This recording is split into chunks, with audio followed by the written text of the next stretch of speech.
There we Do we? go. We are live. I guess, guys, welcome to Youth Flag Rugby Discussion.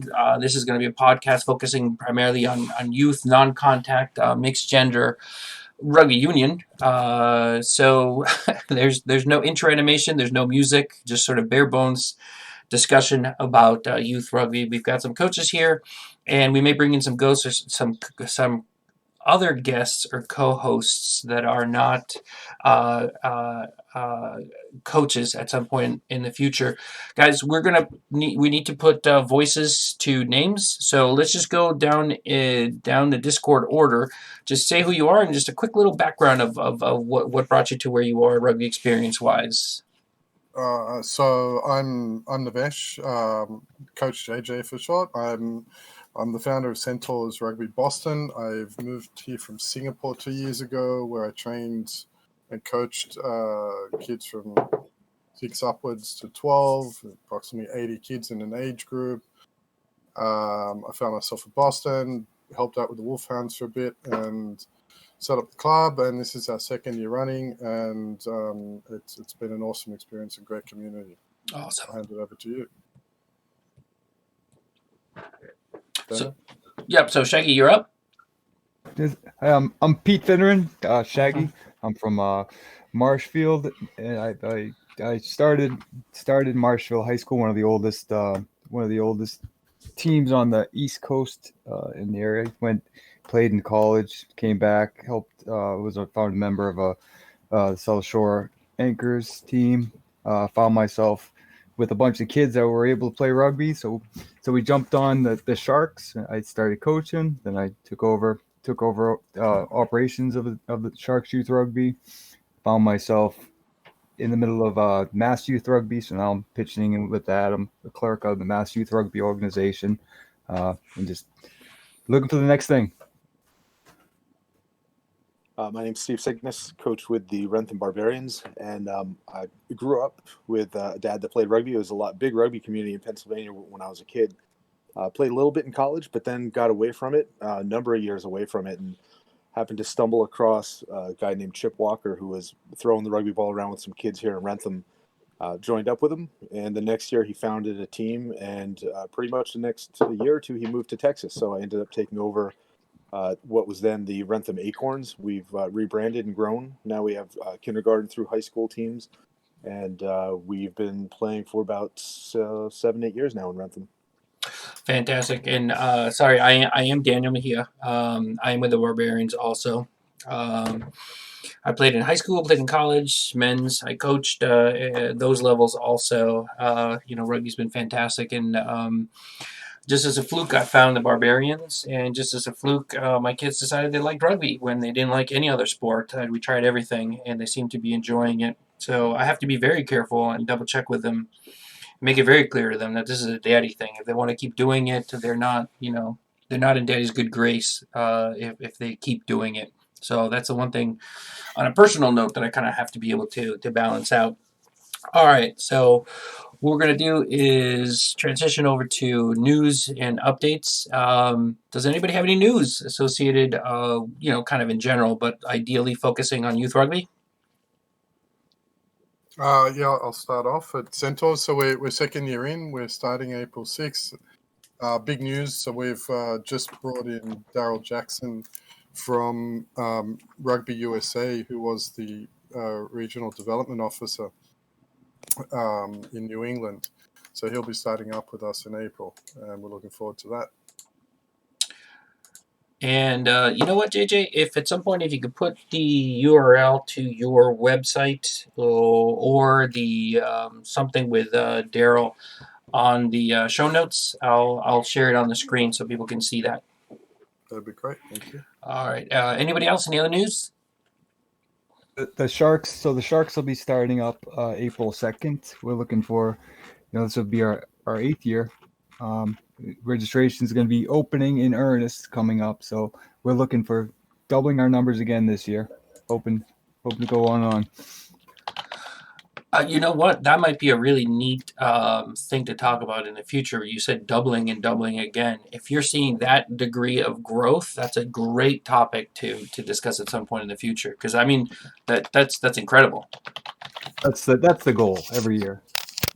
We came close last year, so I'm hoping again. Fantastic, Steve. Do we have anything? Yeah, we do. So the Barbarians are going to start on April 26th. We kick off a little bit later. Our registration should be open this week. And as far as other news, we've played rugby sevens since 2012 and 2013, our first year. This is the first year now our high school team it will be branching out and playing rugby 15s. We're joining up with the Wolfhounds. The Wolfhounds and the Barbarians will play together under the name the Barbarian Hounds. And they're kicking off, I believe, March. Boy, that might be March 2nd. I'm not quite sure of the date, but the Wolfhounds have the registration up. So we're looking forward to that. That's another big step for our club. So it's pretty exciting news for us.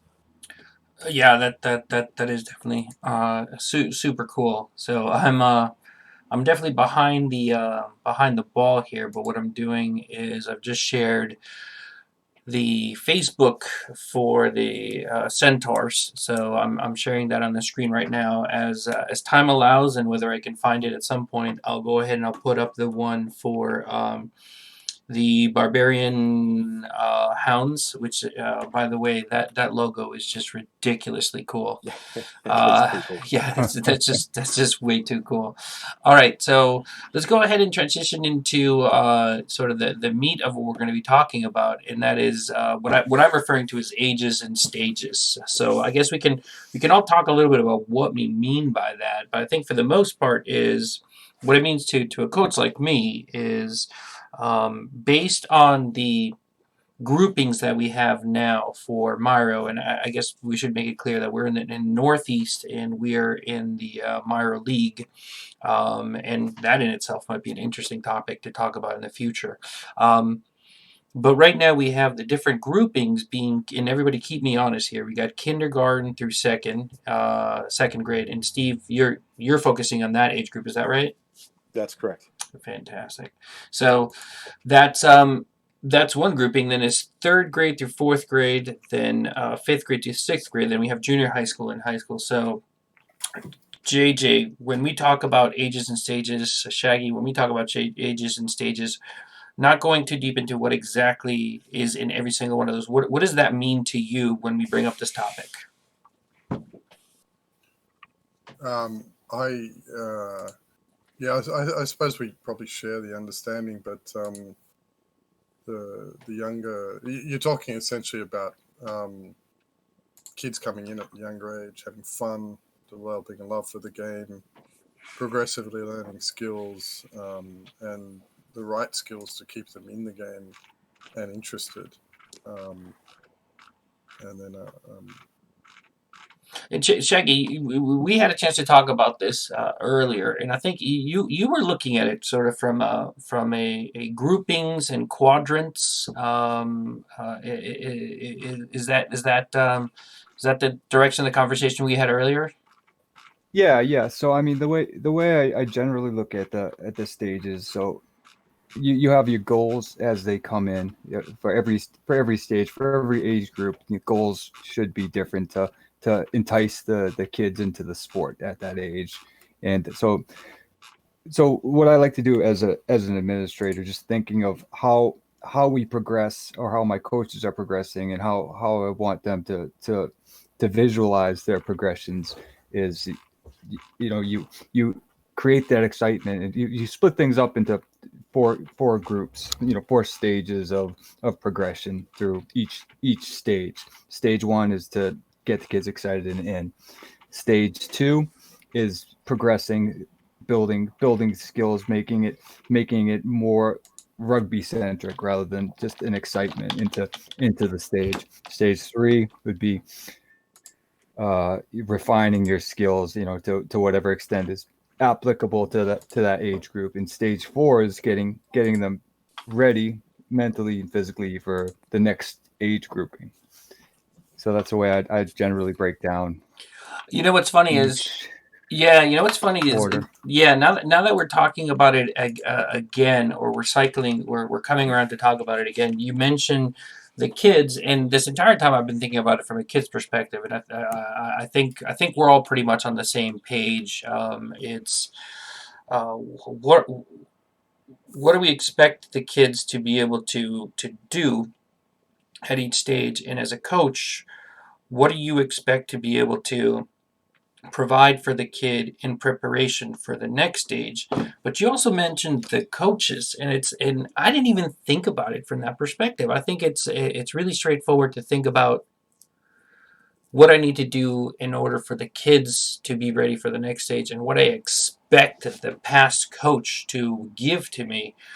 But you've referenced coaches there, and I thought, I didn't think about it that way, which I think is kind of what spurred me to think about this topic. Is what do we expect the coaches to know to be able to be effective at that stage, and at those quadrants? Does that, did you mean to say that, or did just our conversation just kind of pop that into my head?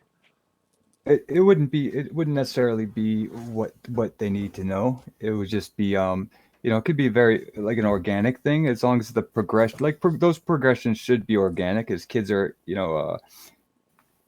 if they're engaged with the coaching, these things should happen naturally. They should be engaged. Rugby needs to be fun first and foremost, right? So they have to love being in. So we're basically tricking all the children in the world to play rugby, and then we're giving them skills to get enjoyment out of being good at rugby, and then we're preparing them to be better at rugby, right? So that's like our goals. Yep, I agree. So, Steve, when we talk about tricking kids to like rugby, and can you riff on that, and can you tell me what age group you have? Yeah, so Shaggy, that was well said. I like that. Um, yeah, I've been coaching the kindergarten through second grade age group for, I don't even know, maybe 4 years now. I have old kid. I have my oldest kid is out of college already, of having played 4 years. My two youngest kids have gone through the kindergarten through second. I have one now in kindergarten, so I'll probably be there for a few more years. But yeah, tricking them into having fun. Well, we have fun. If you go to one of our practices, we play sharks and minnows, we play ultimate rugby, we play freeze tag, we do all sorts of things where, hopefully they're gaining rugby skills with evasion, with running to space, with tracking, with we play flag rugby, so with pulling flags and passing, and they do it with games, so they don't necessarily know they're building the skills. In the fall, when we do our sort of what we call skills training, it's really just 10 weeks of fun for these kids. And then in the spring, we try to transition that over, our new kids that came in, to actually playing a bit more of 5-on-5 or 7-on-7. And, we see how those skills that they've learned by having fun translate. And it's sometimes rudimentary, sometimes it's absolutely beautiful rugby seeing these kids put it together. But yeah, we our focus is on having fun. If we can bring them back week after week and year after year, throwing the ball, enjoying it, having run around and working as a team, then we win and they come back for, like Shaggy said, that next progression where they're getting they're having fun playing rugby. And JJ, I don't mean to put you on the spot, but your experience brings you from the other side of the world. For me, being very, I sort of grew up in this area. I played rugby in this area. I haven't played rugby around other places. For me, my rugby experience is very much kind of provincial to here. So when I hear different stages of rugby, I all I know is kindergarten through second, 3 through 4, 5 through 6. And overseas, it's done in the U8s, U10s, U12s. Is that something that's Yeah, more familiar to you? yeah. Look, I think it varies place to place and state to state, country to country, just depending on how many kids are involved. If we had triple the numbers like we're gonna have, Shaggy, because we are, Of then course. we're gonna break this down further from under 3 4s to just third grade, fourth grade, fifth grade, sixth grade. It's all going to come down to numbers. And so in Singapore, I had 60 to 70 kids in one age group in one club. and that maintained over 4 to 5 years. So when we talk about kids going from 6 to 12 years old and maintaining those numbers, Stephen's absolutely right. The little ones, it was just all about fun. We had a great leader who used to get all the kids together. There was 130 odd kids across a few age groups doing joint stuff and just having fun. He really brought fun into the whole session. And then we did mix in a mix of core skills and a lot of games, like Stephen said, more focused on the fun. And as they got older, we transitioned more of the skills and sort of more disciplined education, and dropping some of the fun games into playing the game as they start to develop those skills instinctively. And so when you ask me the question, what is the format? I think, it is what it is. I think what we have works well here in Massachusetts for the numbers I see across the clubs. And I think for now, the third and fourth, watching them play, they're tying together, and the fifth and sixth are fine, and 7 and 8, it all looks good for now. It's a good basis for the growth. And I think riffing on what you're saying with for now, I think that's kind of what inspired me to really want to hear more about this topic, and that's because I'm not sure how many clubs, or definitely across the organization. I think intuitively we know it, but I'm not sure that somebody has said, these are the core competencies you need for this age group. These are the ones for the next age group. These are the ones for the next age group. And for me, where I'm coaching 3, 4, 5, and 6, and part of the reason why we're doing that is because we just don't have really enough to break them up into two separate groups. We're keeping them together as one group. It's very nebulous as to what a fourth grader versus a fifth grader should be able to do. Third grader, pretty straightforward. I'm getting them from Stephen, and I don't want to break Stephen's heart on this. I think we talked about it earlier, and he giggled. I'm like the mean guy, right, Steve? Yeah, that's right. They go from having fun to Daniel's training. Yeah. which I want to backpedal on that a little bit. I did say that out loud, and I meant it. It is a situation where kindergarten through second grade, they don't know that they're learning rugby, and they're playing a lot of really fun games. And I mean, I look over and I want to go play over there. I'm seeing Steven's practices, and I'm dying. I'm seeing cones and hula hoops and foam swords, and I totally want to go over there. So I understand it when these these folks that are leaving from Steve's group come to my group. I think it's very clear for me that the best thing that I can do for them is get them to now start focusing and understanding that, yeah, we're still having fun, but now there's a little bit more structure behind it. There's a little bit more of a focus on what it is to be a smaller part in a team, and what it is to be part of a more focused drill. And again, I'm backing up from that because I love what everybody's been saying, and I think I almost want to derail a little bit of this conversation and basically ask you guys, how important is it to have fun versus do a drill? Well, I think fun. You need to engage with fun first. If the kids aren't having fun at that young an age, you may not get them back. And if they are having fun, they're more likely to bring a friend. Just a quick view on what we do with the young kids in the fall. It's definitely all fun. I mean, we play ultimate rugby. Maybe the last two practices we play, run forward, pass backward. That's our focus. In the spring, we do flip it over, and while we never get to drills, we do play run forward, pass backward, because we do have some games. But to your question, I think fun. You have to engage with fun, and then the drills that you can sort of hide in a game at the younger ages, it's better. But there are times when you do have games that are just straight out drills. We run 2-on-1, but we call it Hungry Caveman, or we run 2-on-2, but we call it something else. and we can run drills and still have fun with it. I think for the most part. Yeah, and I think just on that, as long as you said it before, run forward, pass back, which is if you're doing anything that moves their mind in that direction from the earliest stage, you're developing the right instinct to take them forward. And likewise, the key to the game is really passing. So doing a heap of drills with passing and also at the same time showing them the correct technique to hold the ball and pass it. If you're covering that basis in the first years, I think you're doing enough.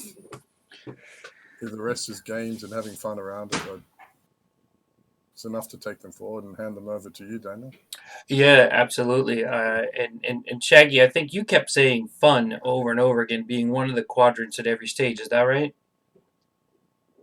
Well, absolutely. I mean, fun is the most important thing, especially. I mean, the younger levels. I mean, all the way into tackle. Fun. You need to.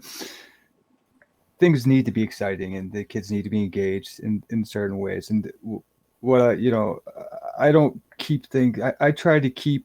I try to trick the kids in as many ways as possible. I really try to get as many. I do try to get as many drills in as I can with the younger kids, and I've only really had a large group of K through twos this past spring, and I'll be honest, it was really challenging for me because I was really focused on skills even for that group.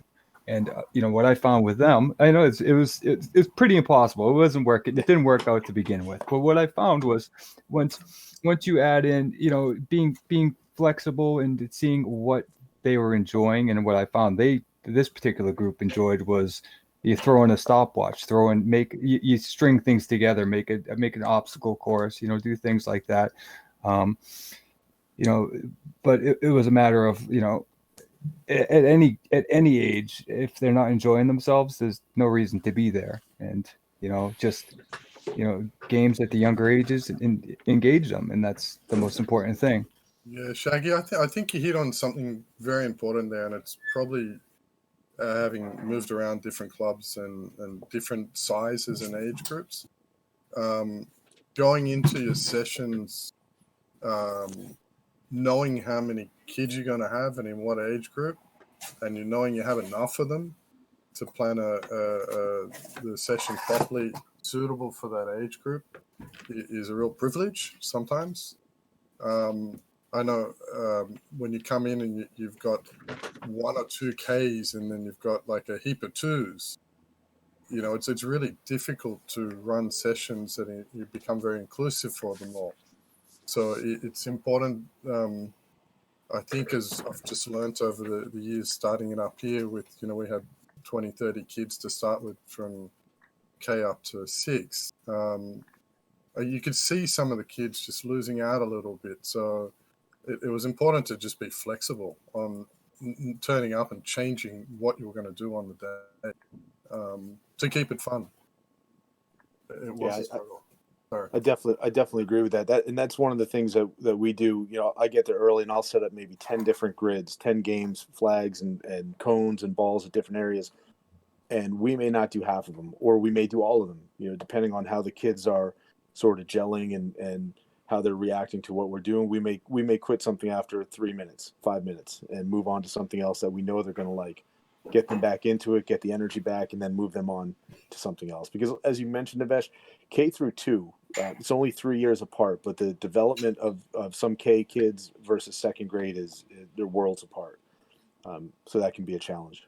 Yeah, I agree. That's a very important topic, something to focus on in future, I think, as a whole discussion. Right. Yeah, we should capture that as something we want to talk about in the future. I mean, there's just so many different topics that are just immediately popping out of discussion that we were having. And I think one of the key things. I mean, we just keep saying it over and over and over again. Fun, fun, fun, fun, fun. And I think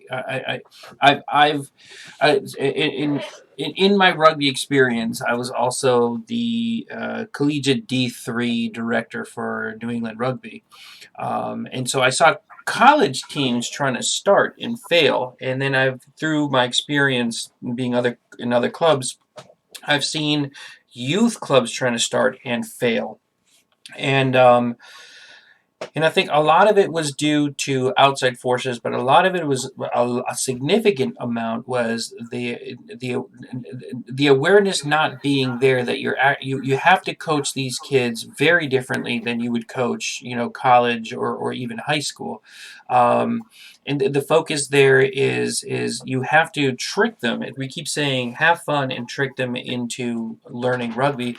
I just cannot overstate how important that is. If you start right off the bat, you just start trying to do 2v1s, in a box grid, you've lost the kids. If you give any direction whatsoever, more than 3 to 5 seconds sometimes, you've already lost them, particularly at the lower level. So Steve, I mean, yes, Steve sets up this wonderland of toys. I'm not kidding. I want to go play over there. I keep telling Steve that I want to go over there and learn his process, but really, I just want to go over there and have fun.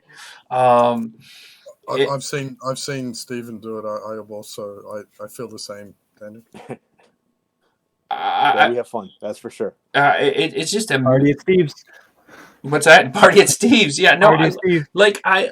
as much as we're doing this and we are, there's going to be a podcast, although we're putting it up on YouTube. But it's basically to be consumed through somebody listening to it. I almost, and we're consolidating and having fun and grouping into this to do some of this knowledge share. I'm thinking the next thing is we need to start having parties at different people's practices so we can share with one another how these drills work. Because we're not going to be able to explain how a drill works here. We're not going to be able to say, hey, kindergarten to second grade, these are the drills, and let me talk to you through the different drills. I mean, that's just not going to get across to anybody. I'm not going to get it. Nobody's going to get it that's listening to this.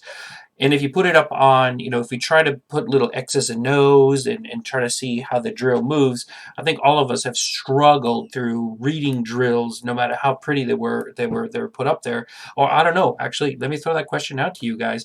How do you guys have best found drills that work or exercises or activities that work really well for your age group? Shag, you want to answer that one? Oh, that's a hard one. I mean, I honestly, I just make as much stuff up as I can. If it fails, I just switch over as quickly as I can. I'm not really good at the resource finding. I've looked at some of the USA Rugby handouts for drills. I wasn't really a big fan of them. Yep. So like I said, I kind of just went back to advanced, contact drills, kind of try to dial them back and just, find the games, find out what the kids were doing, and just adapt. There's some things that are just have found the ways into training that everyone does, but for the most part, just adapting what's readily available or that I know. Stephen? Yeah, so I've actually found a bunch of stuff in a mix of places. I've used Sport Plan, online resource, which I found some neat things. They've had some good things that I could pretty much lift and use right away for that age group. I've had some things I've had to modify. I've also found some things online. I mean, I've searched a lot of things. I found a lot of things that I don't think would really work for my age group. I found some other things. There's a PDF I found, fun mini rugby games, that I pulled some things from. And there's also a coach who put together a book, specifically U8 and U10 age groups broken down. And I've used a lot of stuff out of there. Again, having to modify some of it, some things we make up as we go.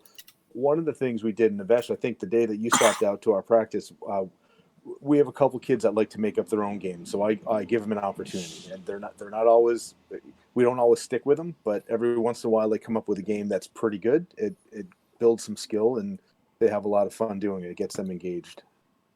But yeah, we get our drills from a number of different sources. If I find something that looks good, we'll give it a try. If it seems to work, we'll keep it, and if not, we'll archive it. I've done it, I suppose, through Centaurs, watching other coaches run their drills year to year. And through YouTube channels, I'm going to post some of them now, which I've found and sort of collated. There's a lot of drills in here, and through like Rugby Australia manuals, just a variety of different resources, and again through other coaches, etc., etc. But something you clicked on earlier, Daniel, which we were trying to organize last year, which hopefully we can do this year, and something that Shaggy mentioned earlier about, and you were all discussing earlier about, teaching the kids, but also the coaches being important. And over the 6 years, I learned, having sort of 12 coaches under me in one age group, that the most important thing became teaching, or coaching the coaches, as we called it.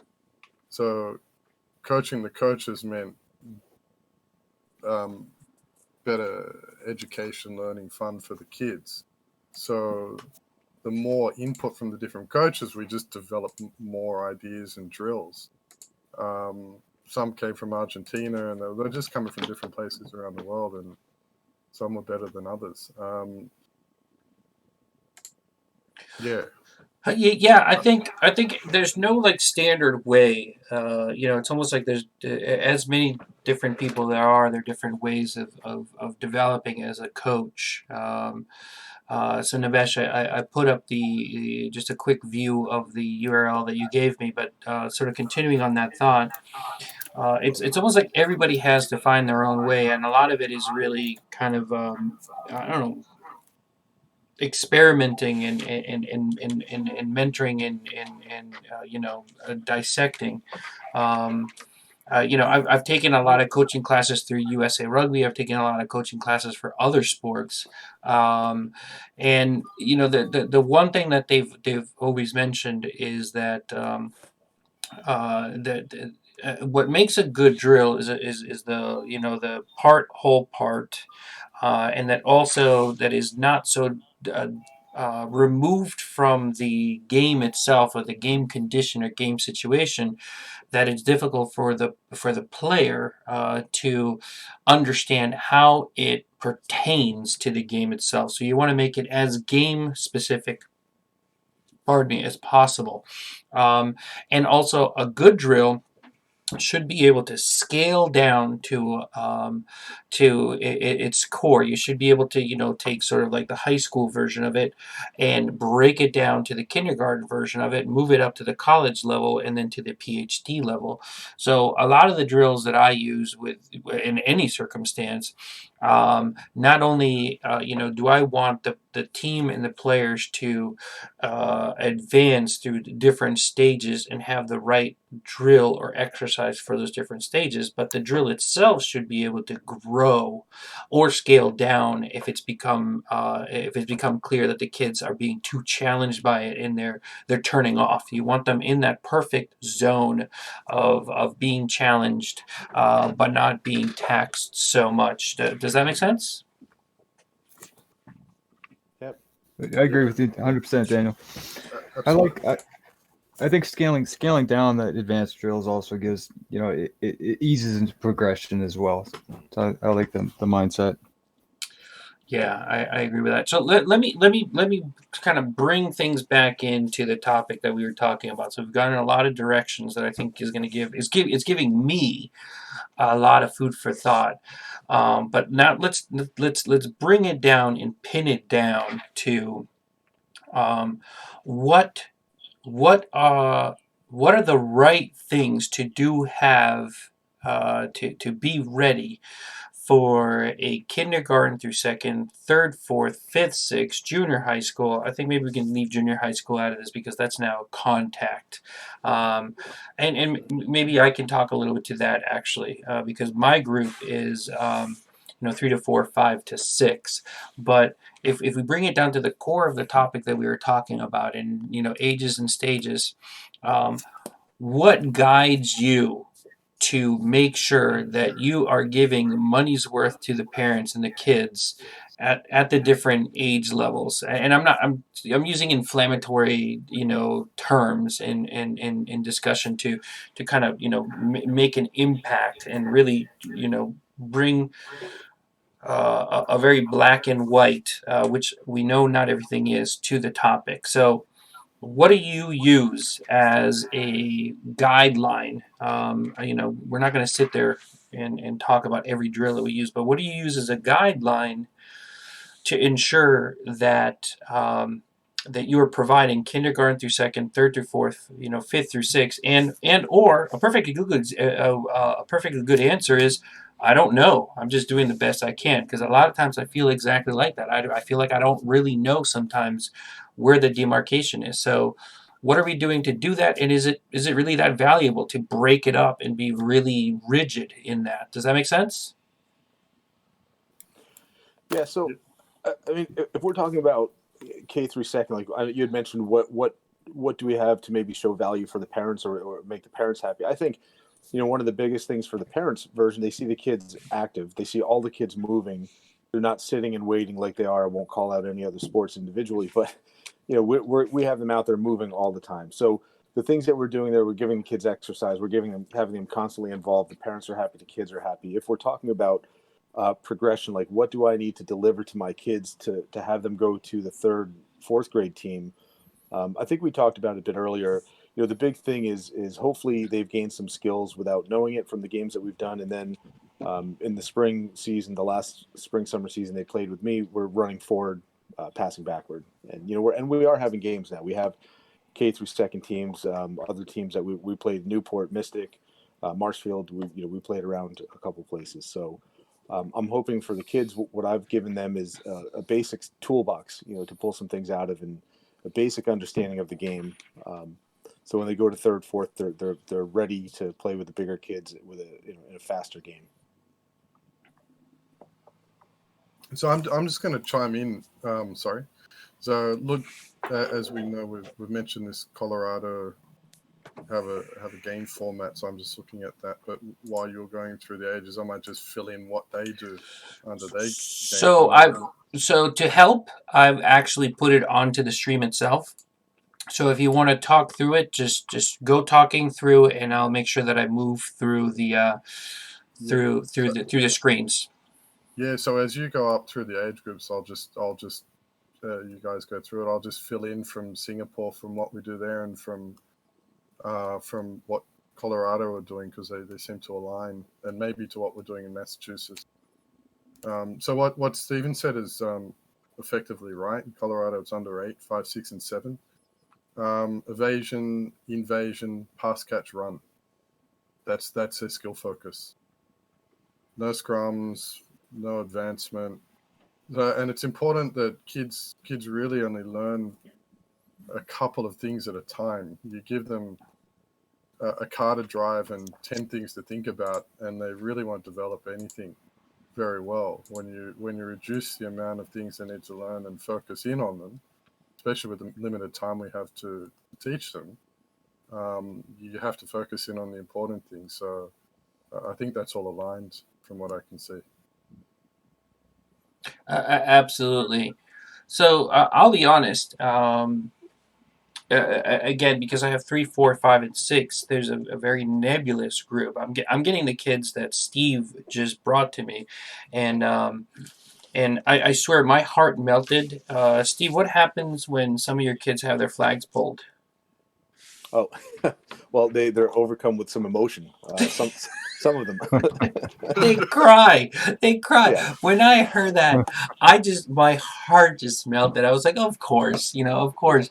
I know. Isn't that just like the sweetest thing in the whole world? Yeah. So I'm getting the kids that are just getting over that, and I'm transitioning them straight through in like this sort of nebulous universe until they're basically getting tackled. So I get them on one end, kid, and I'm putting them out, to get tackled. And in some cases, we're talking about the difference in development. Well, sometimes we're even talking about the difference in development in size. And so they need to go from whatever size, whatever stage they are, that I'm delivering them to the junior high group. And the junior high group now gets to spend, thankfully, an entire season of non-competitive season learning how to tackle. So there's a lot that goes in there, but I've taken the ethos of what I understand is like the significant things about being a good rugby team, a good rugby unit, subunit, a good rugby player, and kind of use that to go forward. So I love what Colorado is doing. I love that they've broken it down. But to me, the way that I see it is if you're going to be a team and you expect to compete or win, if you're a player, you expect to compete and win, or a subunit, what are the key things you need to have is, well, don't lose the ball. Move forward, run into space, pass into space, make space. And so that's kind of the way that I break up the different age groups, or the different, like, here's your white belt, here's your yellow belt, here's your green belt. I use as many drills depending on what stage they're in or where we are in the season to go through that. Don't lose the ball. Move forward. Run into space. Pass into space and make space. By the very end, as they're going into tackle, you should have all those, and you should be smart enough to be able to understand how you're actually going to make space. What do you do to move yourself and move the defense away to be able to make space for somebody to go through it? And ideally, not somebody that's advanced, that they're only at the stage of run into space or pass into space, understands that as that space is being created, they're going to move into it. So really, I'm just holding on to those things as sort of the keystone, or my marker, which direction that I need to make sure that I'm delivering to these kids so that they can transition well from one to the other. And then the rest, everything that we've been talking about, a lot of it is just art as opposed to science. Here we've been kind of talking about the science aspect of it. What are the types of things that you want to be able to have at the different stages? That's kind of scientific, but as we know, 90, 80% of it, if not more, is really the art of how do you get to that. Does that make sense to you guys? Yeah, absolutely. Yeah, sure does. Yep. Yeah, absolutely. And Daniel, I agree with your progressions through that age group. That's exactly what we're looking for. The shark, like through kindergarten to that grade. Like when they come in, I want the goal number one is for them to have a smile on their face and want to be there, whatever means necessary. Second progression is keep your hands to yourself. That's a real hard one to get by. Once we get to that, you get them to start understanding the game so they can enjoy the atmosphere that they're in, right? And then maybe give them some game progressions. And you have the advanced ones, even the K through 2, they just go right in. They play with the 3 and 4s. I just let them play. They're ready to go. Mm-hmm. And they're learning at that age. They're learning exactly those skills you're saying. It's more complex. You find space, using ball, running lines. Doing things, because at that age they're able to comprehend joy through winning. More than joy through smaller things. There's more cumulative joy. And that's what we try to, that's how we try to trick them into more advanced things. And then 5 through 6, they're ready. Honestly, they're ready to tackle. So we're just trying to hold them back for the most part. Some of them, so we're giving them the skills to try to advance, try to understand running with support and standing support, using, thinking that step ahead. That's our goals there. Yeah. So holding in the Colorado one again, as you move through under 10s, which is 3 and 4, age 8 and 9, grade 3 and 4, age 8 and 9, they're basically introducing tackling at that point, and that's the one difference between the K2s and 3s and 4s is they're tackling. I don't necessarily means that they're full on tackling or they're just slowly tackling, but I think this is important. It's something we've done in Singapore and happens in Australia and other countries around the world. It's starting to, and we do it in the winter sessions now with the hounds, with the threes and fours. We do it with the ones and twos. It's low impact. It's just instinct building. It's setting something in their mind that when they're young and malleable, they don't have a lot of weight and can't really hurt each other. And there's a lot of pad work more so than the thought that people have that two kids running hell bent at each other like watching American football. It's just not like that. They're only 15, 20, 25. And then into the 5 to 6s, they're introducing kicking and rucking. The difference in Singapore is we didn't have the kicking in just yet, but we had introduced the rucking at that stage. And again, it's like what you said, Daniel. You're taking them through and then you hand them off to the 7th and 8th grade, and they've had no progressive development in any of it. And they've had no instinctive development in any of this. And they're just thrown into it. And that's a recipe for potential injury. And so that's something I suppose we can get into, or maybe it's another discussion. But that's a perfect topic, when to start tackling, because as you guys mentioned it, I have kids right now who are thinking about not playing in 6th grade because they are so ready for tackling that it's beyond frustration. Some of them have been playing football for a while, so they cannot fathom why it is that they're not allowed to tackle. And some of them are distinguishing themselves as, a flying potato. They are distinguishing themselves as a truly excellent they have the mentality, they have the soul of a great forward 15s player. Unfortunately, they're playing 7s, and they're playing flag. I had the same experience, Daniel, and I feel strongly about this. And my experience last year with the age group through, I feel we lost a number of kids as well that were coming from American football who wanted to do more contact. Excuse me, and we didn't offer it to them. I also felt that by not that we're going to play tackle, but by not including more contact development skills, where we're really running out of fun drills for them because they really wanted to hit bags and do other more technical development that was going to challenge them a bit more rather than running forward and passing backward and throwing the ball around and finding space. They were generally losing a little bit of interest.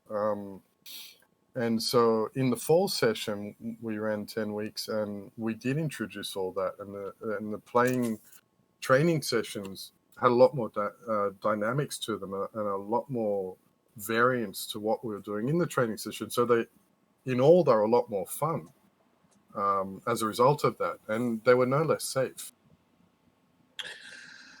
Yeah, you know what? I think that might need to be our next topic, and this is going rogue. I mean, that's why we're having this. That's why we're having that's why we're having this meeting of the minds here, right? That's why we're having this podcast here. Is so that we can start talking about the stuff that is really difficult to talk. Either it's taboo, it's secret, you just don't have time. This is us hanging out at the pub with some friends that we've known for each other. I have a couple of very big questions for a lot of you. I'll circle around at some point, but I consider you guys some really great friends that I want to hang out and talk at the pub with. And some of the best conversations that I've had with friends are the truly subversive conversations. Against whatever the man. And I think having a conversation about when is the right time to start incorporating contact in tackle might be a great next topic to talk about, because I'm afraid that might be losing, or definitely disillusioning some kids that want to do some tackle. And at this point, I'm so on board with having practices that incorporate, hitting the Bosch bag. I mean, this new donut, the tackle donut, you get to chase around and jump on top of. Man, that is just fun. Um, so I was like a giddy school kid when I saw that thing. I bought one for the club, but I just bought it for myself, and I knew that I had nowhere to store it, so I gave it to the club, so Steve would have to drive it around in his truck, and then I could run around and jump on it whenever I want, at practice. So I completely agree with you. I think that might be a really interesting topic to talk I about. I'm not trying to advertise, but I had been, and I won't speak too long on it. I had been thinking about this a lot, and so I posted on our site a sort of a structure for our training schedules, which I'm going to just share, which is my approach for kicking off in April and through summer on how to deal with this, and make it safe and sort of make an opportunity for everyone, because I do want to reach out to more of the football community. Which, what, ties in perfectly to the question of how do you advertise and how do you recruit. And there's a love-hate relationship with football. Well, I don't want to call it a love-hate relationship, but there is a relationship there with football. Yeah, there is. I coached the Wellesley football team. I did the tackling coaching for a year or so, and saw some great improvement and saw a lot of add value to them. They wanted me there. A number of the kids did come and try rugby with Centaurs. As I said, they lost interest.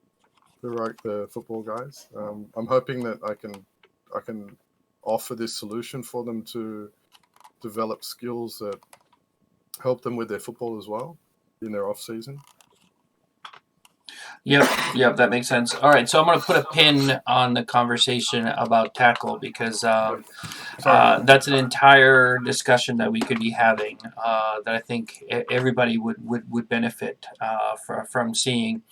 So let's go ahead and talk about any last things that we want to talk about in the discussion between coaching K through 2 versus 3 through 4, 5 through 6. Are there specific things?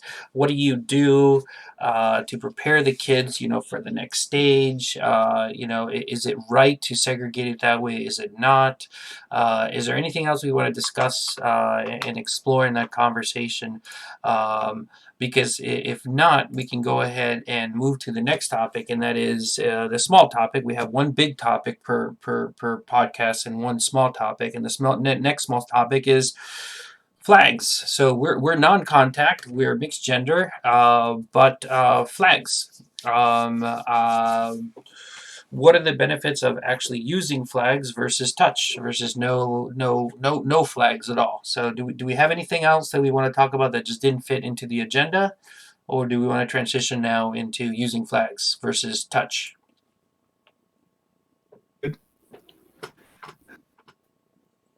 I'm good to go into flags.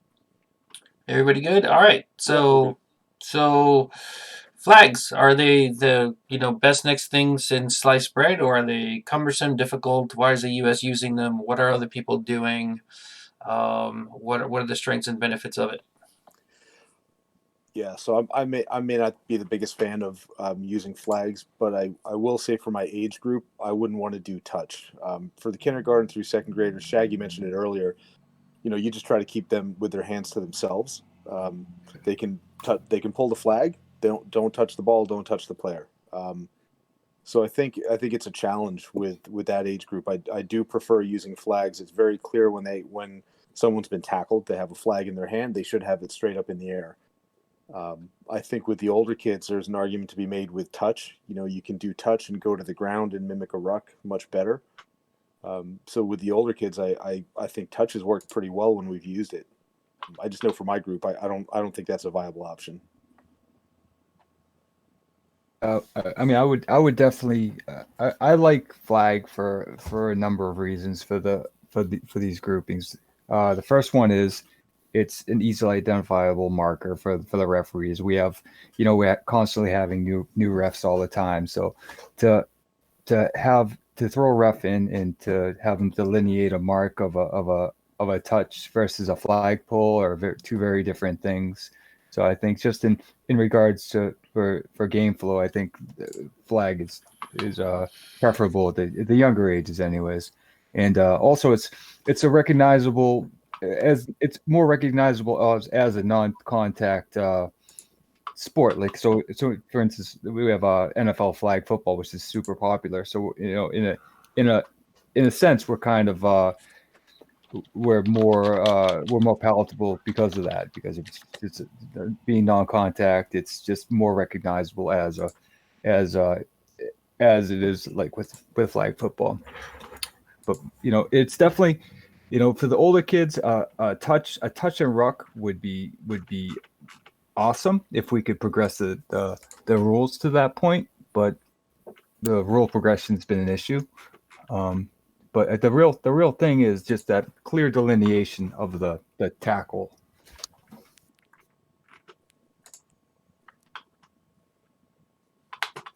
Danny, what do you think? Ah, jeez. You know what? You're absolutely right. I think at the younger age groups, I absolutely get how valuable the flag is, and I'm actually kind of glad that we had this discussion because I was ready to say just throw the flags out just toss them all out. They're garbage. But you're absolutely right. At the younger group, they are pretty vital. I mean, it's I've seen it and I just didn't recognize it. It wasn't until this discussion that I realized how important it could be. At the slightly older level, man, I'm just seeing it as getting in the way. You get the flag, you got to get it. It gets dropped on the ground. Now I'm yelling at that person because they're running and participating. It breaks down the flow of it in a lot of ways. Um, yeah, I get it. When somebody from across the field sees a flag, they know that full contact is not happening. But and I get that argument. I definitely get it. It is more marketable. But how much are we getting out of including them in using them versus not using them? And also, I think at one point I'm going to try to see if I can start a club. And step one is going to be to do it inside in the winter, and having flags on a parquet floor on a basketball court is very different with flat sneakers than cleats on a field. Somebody steps on one of those, and that kid's going to spin out. So I just don't know how I feel about flags. I just wow. I'm still and they're just a pain to deal with too. As far as like storing them, moving them around, it's just another piece of equipment. And I love the fact that rugby is cleats and a mouth guard. Well, your kit, but very little kit associated with that. Does that make sense? Yeah, Yep, yep, totally get it. I'm yeah, I'm chime in because I've seen it growing up in Australia one way, Singapore another way, here another way, and from the age groups in Singapore. So, um, why the flag? Yeah, because it's marketing, right? It aligns with football flag. Why didn't they just go straight a touch? Because someone else was doing flag, so you sort of followed suit. That's my understanding of why flag in the first place. Flag in Australia developed as a completely separate sport, as is touch football is a completely separate sport. Kids in Australia growing up are playing touch, and you can pros and cons against that. I suppose we can talk about. I suppose you said you don't want kids touching each other. The opposite argument is that them learning how to connect with each other is important at a young age. So how they touch each other or how much force they put into a touch I think no kid really wants to hurt another kid, is my understanding from all the years of teaching. So when they push too hard, they learn not to.